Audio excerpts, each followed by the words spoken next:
What is up, YouTube and fellow investors? Welcome to Money in Life TV. In today's video, we're gonna cover 3 badass technology ETF funds. These funds have performed very well in beating market averages for years and years at a time. Now, if only I had known about them like 10 freaking years ago, I would be so much better off today. Go! Let's dive into them right now. We have a fund from Vanguard, we have a fund from Fidelity, and we have a very unique fund from the First Dow Jones Internet Trust Fund. If you guys like this video, please let me know by smashing that like button down below before you leave, and be sure to subscribe to Money in Life TV for future videos on investing as we teach finances, investing, and taxes on a regular basis. Okay guys, let's jump into it. The first fund that I have for you, and these are all ETFs that I'm presenting to you guys, by the way, is the ticker symbol is FDN, and that is the First Dow Jones Internet Trust Fund Index. And I personally own this one, and it's been doing very well. So the date of research on most of these funds is right around August 26th of 2018. So the data is fairly fresh. You're gonna find links just in like some of my other Vanguard investing videos, my Fidelity investing videos, that are gonna take you directly to the investment itself. So if you wanna learn more, that's where you click. These funds I'm presenting today here are all about growth. And you're gonna see that these things are just beasts when it comes to focusing on underlying capital appreciation of your investments. And that's why you'll notice right away that if I zoom in here, is that you're gonna see that it has a yield of 0. Okay, so no dividend yield currently on this one.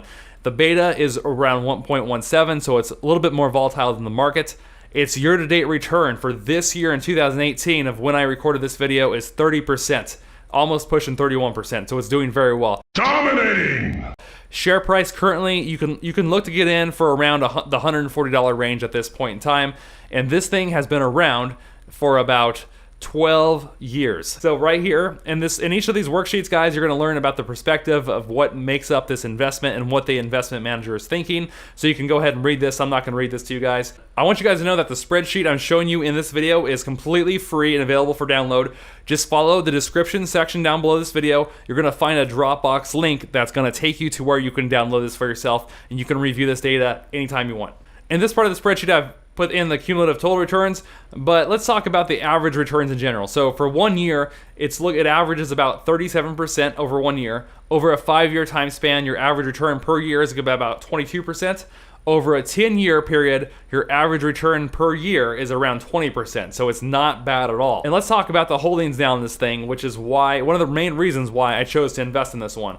It owns most of the tech companies I've actually wanted to own, but don't want to spend the time to research every single one. Starting off, it owns Amazon, Facebook, Netflix, Salesforce, Alphabet. There's 2 different types of Alphabet stock, which is Google. That's why there's 2 listed there. PayPal, eBay, Twitter, VeriSign, and more. So in all, it owns about 42 different stocks. They keep it private, which I was surprised to see that, but I was unable to see the rest of the stocks that they own. Over here, you can see on the right-hand side of where your industry exposure is at with this ETF. It's mainly in internet, software, and services. And so it basically, what it means is that 50%, in order to be classified in this area, to be qualified as the Internet Dow Jones Trust Fund, it means the companies within this index make over 50% of their annual gross revenue through e-commerce or online commerce sales. So that's why it's considered an internet fund. Obviously, the fund is involved in internet and direct marketing and retail, software, IT services, communication equipment, etc.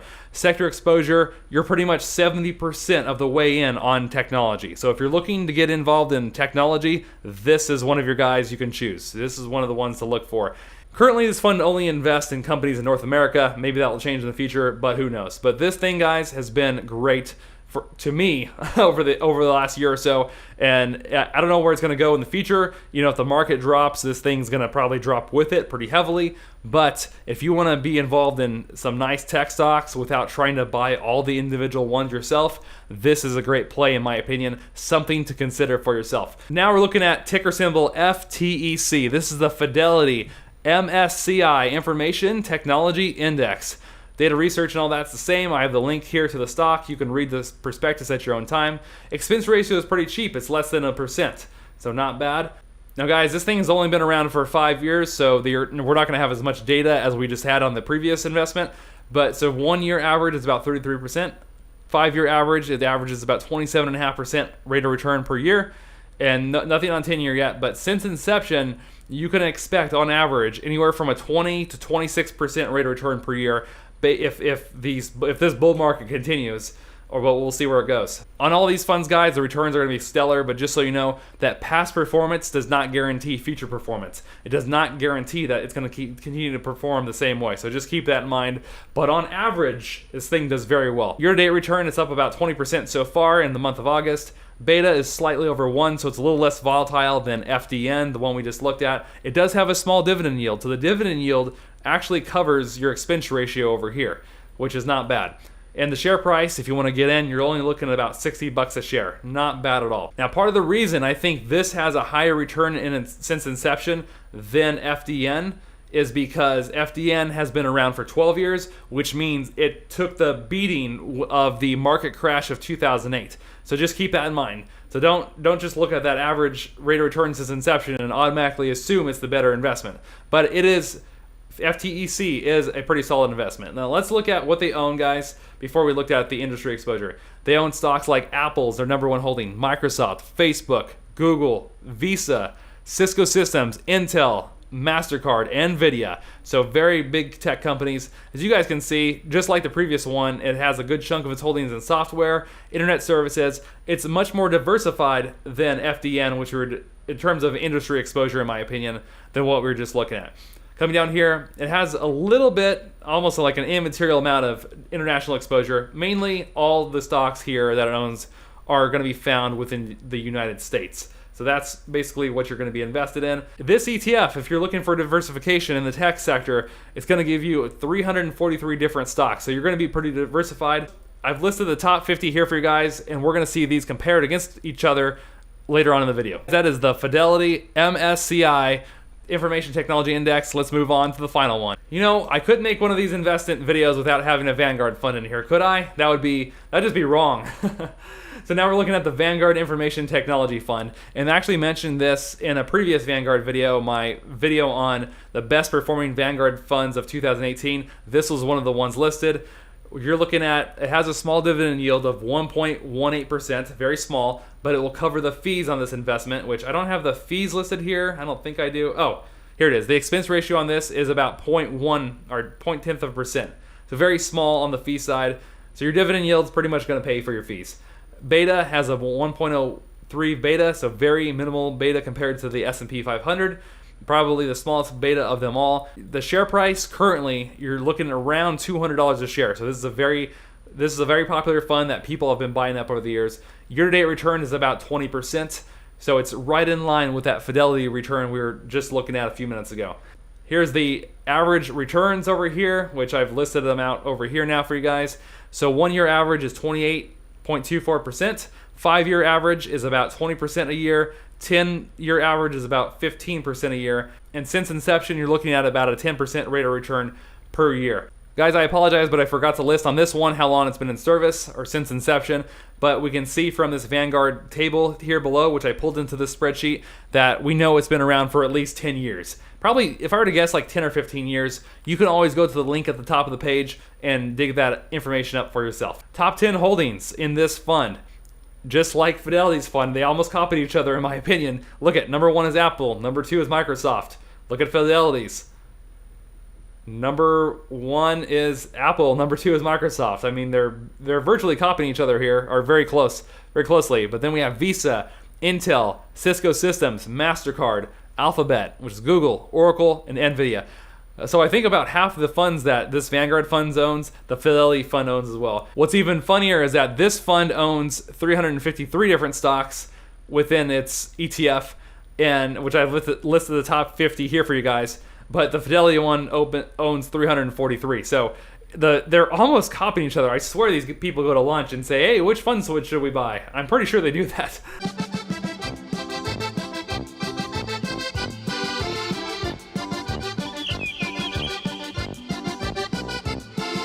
I think any of these guys could be a great ETF if you're looking for diversification, if you're looking to get a play or get your feet wet in the information technology industry or sector. Now, just keep in mind though that if you're looking for more diversification, I would probably recommend the Fidelity fund or the Vanguard fund. The reason I say that is because remember, FDN only has 42 different holdings. So it's very focused on a few investments, which could be good and bad, which means it could really hit a home run and go do really well, which it has been. Or if some of these companies start going bust or going south, then it's going to be pulled down a little heavier than, let's say, if a company within this fund goes down, because they own so many different funds, or different stocks, I mean, that it's less likely to drop as quickly as FDN. Okay, guys, let's look at the top 50 stock holdings compared against each one of them. And you guys can take the time to look at this for yourself once you download the spreadsheet. But you can see that the ones highlighted in red here, it means they're duplicates. It means if you see this in red, it means that each one of these owns the same stock. So they're pretty darn similar across the board. But if you guys want to look more into this, feel free to in your own time when you download the spreadsheet. And the final part of the video, and my favorite part of the video, is the side-by-side comparison of all three funds. So you guys can see how each one stacks up against each other. Okay, in terms of a one-year return, FDN is kicking butt. But, you know, if I were looking at these guys right now, if I were to start over from scratch today based on this information, I'd be still looking at FTEC, Fidelity, or FDN, which is the First Dow Jones Internet Trust Fund, because I generally like the investments they hold. I like Apple, I like Facebook, I like Amazon, I like Netflix. You know, there's some really stellar stocks or companies that these things owned that have been doing well for years and years. Now remember, guys, we've been in a bull market for the last 10 years. We're now in the longest bull market in history. So when the bull market goes bust, I'm pretty sure this is going to drop pretty heavily. So just keep that in mind, that you might limit your risk by not investing too much of your money into one of these funds, because these funds are going to probably be, because they're tech funds, are going to be more volatile, or likely to be more volatile than other sectors of the market. So if the market drops, you're probably going to drop harder than some of the other ones. So just remember that. Just remember that. Don't say I didn't tell you. Hey guys, I've thrown the graphs into this as well, so you guys can view these graphs in your own time. The charts are color coordinated with the tabs down here. So FTC is in red, so it's in red on this graph. Purple is VGT, so it's in purple on the graph as well. So you guys can look at the charts on your own time. What I want to point out on these graphs, and you guys are going to quickly notice this, is look how similar, because FTEC and Fidelity's fund and Vanguard's fund basically have the same investments. Look how similar they perform. They're almost exactly the same patterns. Whereas FDN is different. FDN breaks away because it owns fewer investments. But you can see here how similar the Vanguard fund is and the Fidelity fund is. It's pretty comical, to be honest. It's pretty comical. I swear these guys go to lunch. Those are three awesome technology funds for you guys to consider. You can go to, if you want to see more technology funds, because there's so many more than these three, you can go to ETF. I think it's etf.com. I'll figure out what that is, and I'll link it up in the description section down below. So you can go to that website and search even more of these if you want to. But these are three funds I really suggest or recommend that you can at least consider for your portfolio, especially if you don't want to go through the time to figure out all the individual stock research and all these different tech companies. Then this ETF is something, one of these ETFs are ones I would consider, at least for myself. Okay guys, remember that all these funds, this is not investment advice. I just produce these videos for your entertainment and education. So just keep that in mind. You always do your own homework, do your own research. Don't do what I say just because you heard it over YouTube. Make sure you're really making that decision for yourself, because that's what it comes down to. You choose which investment you think will be right for you and go from there. Well, if you liked the video today, make sure you let me know by dropping a like. I would love to hear if looking at these three different funds, now that we've just covered them, which one would you consider for yourself, or which one are you most likely to invest in if you had to choose one of these three? Well, everybody, thanks again for hanging out with me here on YouTube. It is always a pleasure to be able to put these videos together for you guys, this information together for you, and it's so great and fun to hang out with you. So I really appreciate your time, and thank you so much for watching. But remember, as always, take this information now and use it to live your life uncaged. Good luck investing, everybody. Have a great week. I'll see you in the next video. Peace.